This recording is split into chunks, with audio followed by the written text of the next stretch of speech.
오늘 이제 역의 연원에 대해서 이렇게 이야기를 해드린 건데, 자, 이거는 주역에 있는 말인데, 개사전에 역이 일어날 때가 언제냐? 은나라 말세. 우리가 말세라는 말 많이 쓰죠. 진짜 말세다. 그 당시 은나라 사람들이 이 말을 했는 거죠. 아, 진짜 말세다. 저거 왕 저거 임금 같지도 않은 게 저거 앉아 있어가지고. 그때요. 그리고 주지 성덕년죠. 그때의 바톤을 이은 주나라가 이제 덕이 성해진. 그래서 우리가 흔히 은말주초라고 그래요. 은나라는 이제 말세에 접어들었고, 주나라는 이제 막 일어날 때. 시대적으로는 그렇고, 그 천명을 받은 인물은 누구냐? 당 문왕여 주지사연죠. 문왕이라는 거는 주나라 문왕이죠. 이 주라는 거는, 걸주할 때 이 주라는 거는 은나라의 이제 마지막 임금이에요. 그래서 이 사람은 일어나는 사람이고, 이 사람은 지는 사람이고, 이 은나라는 이제 말세로 망하는 나라고, 주나라는 다시 흥왕하는 때고.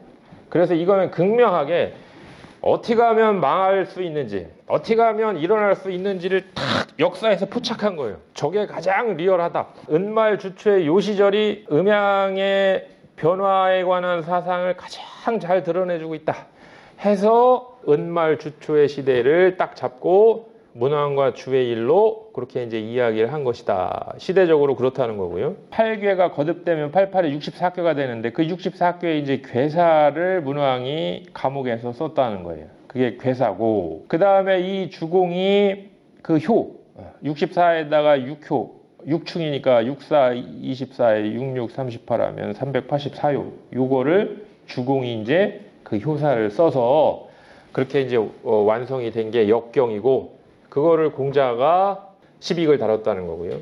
원래는 역경이라고 하면요, 공자가 역경을 공부했다라는 그것 속에는 공자의 10익은 없죠. 당연하죠.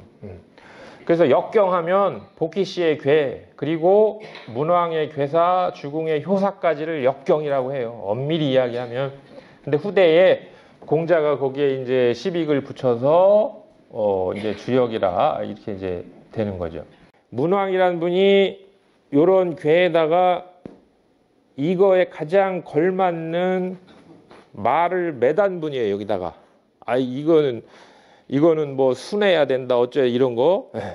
이런 다 괴마다 거기다가 말을 매달았어요. 그래서 그걸 괴사라고 그래요. 괴사. 그리고 주공이라는 인물은 요 하나하나를 이제 효라고 하는데, 하나는 이제 그 전체죠. 문왕은. 하나는 이제 개체적인 어떤 그런 부분들이고, 그래서 요 개체적인 하나하나의 부분들, 그 효에 대해서 그 의미를 가장 그 걸맞게 상징적으로 거기다 쓴 인물이 이제 주공이란 말이에요. 이 문왕이라는 사람이, 거기 보면 이제 그 서백이죠. 서백. 공후, 백자, 남, 뭐 해가지고 이제 그런 어떤 자귀가 있잖아요. 근데 이제 이 문왕이 받은 자귀는 백이에요. 백. 사람인 변이 흰백자. 근데 이제 지역이 서쪽 지역이니까 서백이라고 하죠. 서백. 신하였어요. 은나라의 신하였는데, 가장 역사에서 가장 드라마틱하고 기륭이 바뀌고 정권이 바뀌고 왕조가 바뀌고 전법이 바뀌고 천문역법이 바뀌고, 그때가 언제냐? 많이 있었지만 가장 대표적인 표본이 은말주초다. 이걸 잡은 거예요. 그걸 딱 잡아서 역사 현장을 잡아서 보여준 거예요. 이 괴효로. 어떻게 하면 망하고, 어떻게 하면 흥하고, 어떻게 하면 길하고, 이런 또 흥망성쇠를 이 괴효라는 상과 상징적인 언어로 쭉 다루는 거죠. 그 역사적인 모델이 언제냐면 은말주초. 그러니까 우리가 그 관련된 그분들의 이제 이야기를 이게 살짝이나마 안 할 수가 없는 거죠. 그때의 인물이 이제 그 문왕이라는 인물인데, 원래 우리가 알고 있는 뭐 백이숙제니 강태공이니 다 문왕도 강태공을 꿈을 꾸죠. 다 그 낚시질하던 그 강태공이니 해가지고 다 이제 이 신하들인데, 백이숙제가 와요. 문왕한테 만나러 오다가 문왕이 죽어요. 문왕이 죽고 다 98, 97세, 100세 산 분들이 저분들 문왕 뭐 옛날에 저기 보면은. 그런데 이제 문왕이 죽고 무왕이 이제 그 자리를 차지하고 있다는 말을 들어요. 그런데 그래? 근데 무왕이 가만히 보니까 칼을 들고 은나라를 치러 가거든요. 그러니까 백이숙제 거기서 틀어진 거예요. 이 관점이. 야, 너는 그래도 신하가 어떻게 그럴 수 있냐. 그건 아니다. 어? 그러니까 무왕은 아니다. 저 사람은 왕이라고 할 수가 없다. 저 사람은 왕이라고 할 수가 없다. 왕 보고 왕이라고 안 하는 생각이 여기서부터 이제 맹자의 혁명 사상이 시작된 거예요.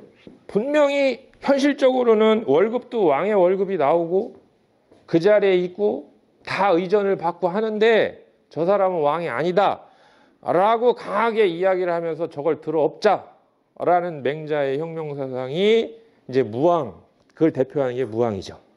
그리고 이제 그거를 그래도 어떻게 신하가 이렇게 인군을 할 수가 있느냐. 그게 이제 백이숙제였고, 그 뜻이 안 맞아서 돌아가는 장면이 나와요.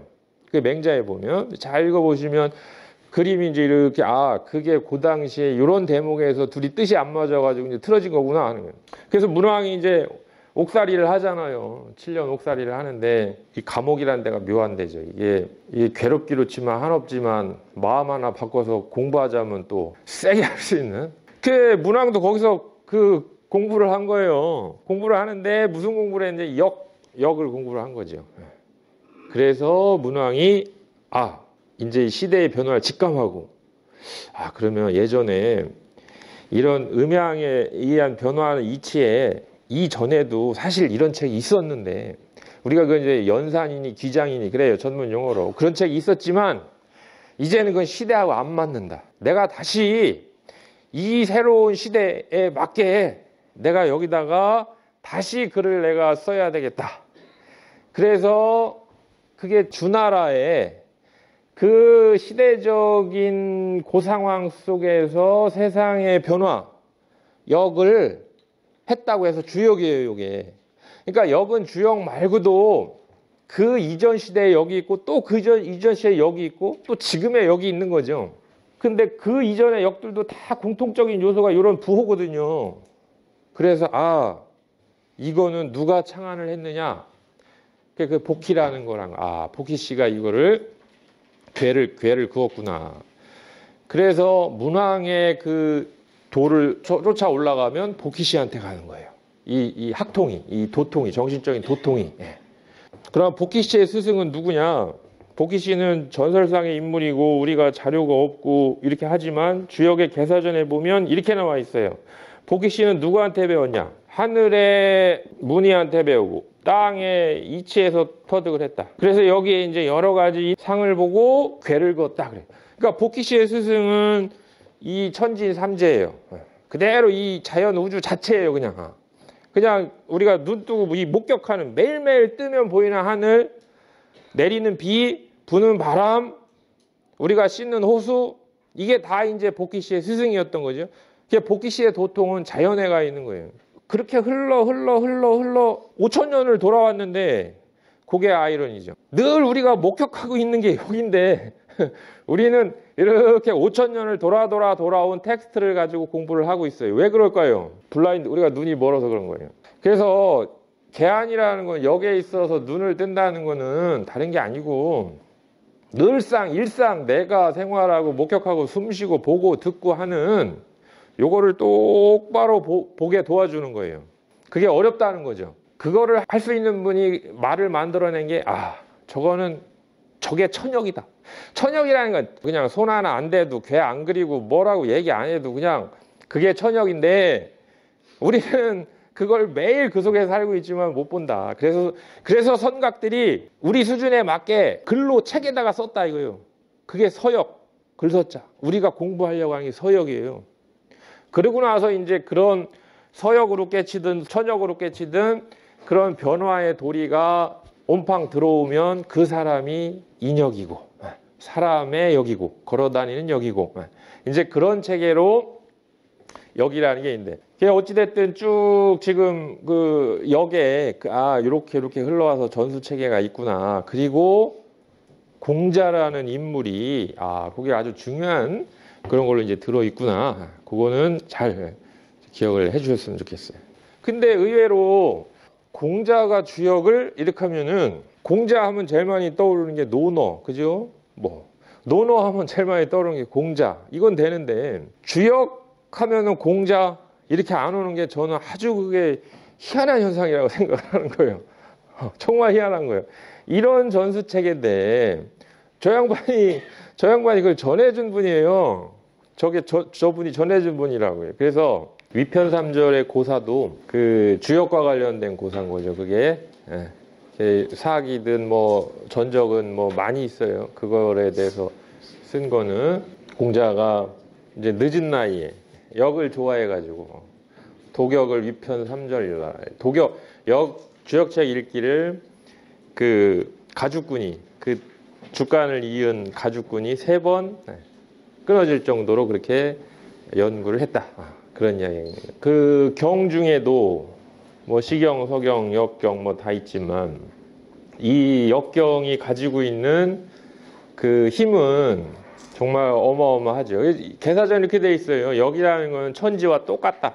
그래서 여기에 들어있는 어떤 그 축약해 놓은 거죠. 그런 이치와 그런 기운과 어떤 그런 형상과 이제 그런 것들을 이제 축약을 해놨다. 이렇게 이제 생각을 해주시면 될 것 같고.